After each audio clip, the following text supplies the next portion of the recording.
Okay, let's keep going. So understory layer. So we did the emergent layer at the top, then we did the canopy, and now we're at the understory layer. This is the third layer. It's off the ground, and it gets about half the sunlight. So there's going to be some sunny spots and some shady spots in the understory, okay? The understory is dark and wet. The leaves, let me just fix you a little bit.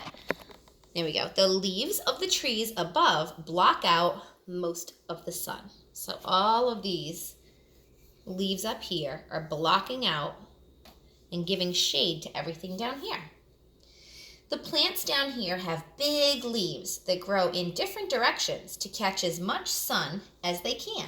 So this is called a banana palm. So you can see how it's not just going straight up or not just going out, it's doing both. It's going up, it's going out, it's going all sorts of crazy ways because it's trying to find the sun.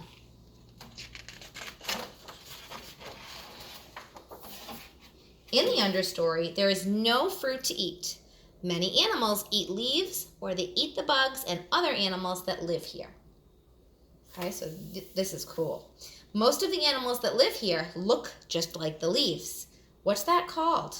What is it called when an animal blends in with its surroundings? Camouflage. All right. Let's see. It will help them hide from predators. Can you see them? There's 5 animals hidden in this picture. There's a tarsier, a python, a chameleon, a leaf insect, and a tree frog. Oh, goodness. Let's see. What can we find on this page? Oh, I found the python.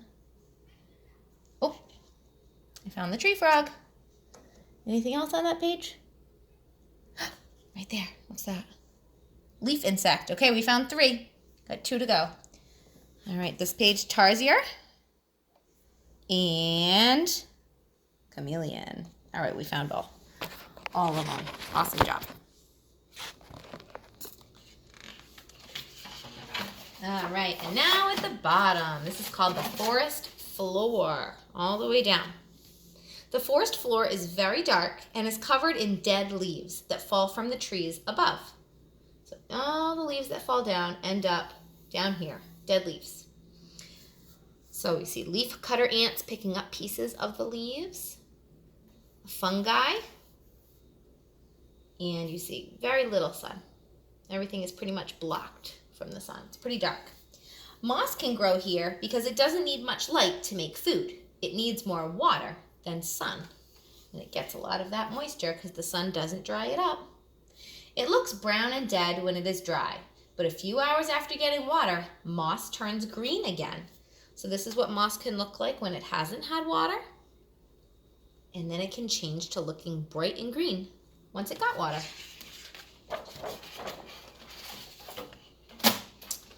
Ooh, so neat. Some animals that live here, down on the forest floor, can see in the dark. They can see their predators and their prey. Some animals here don't need to see to find food.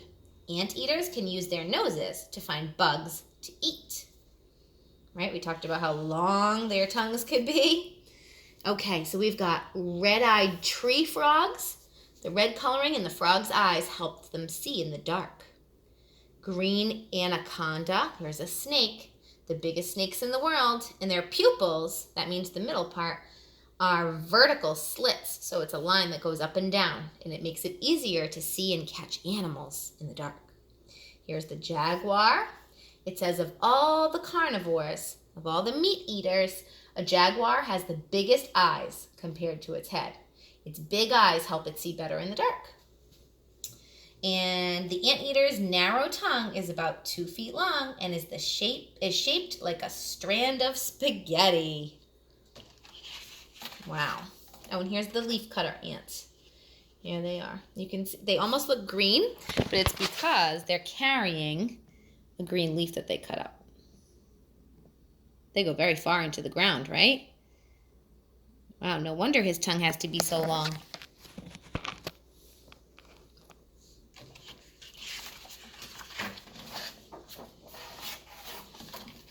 Oh, I love this picture. I'm going to actually just turn it to this page.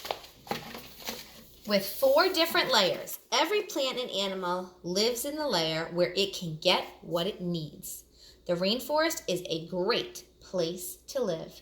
So let's go over our 4 layers. Emergent layer, full sun. Canopy layer, mostly sun. Understory layer, half sun.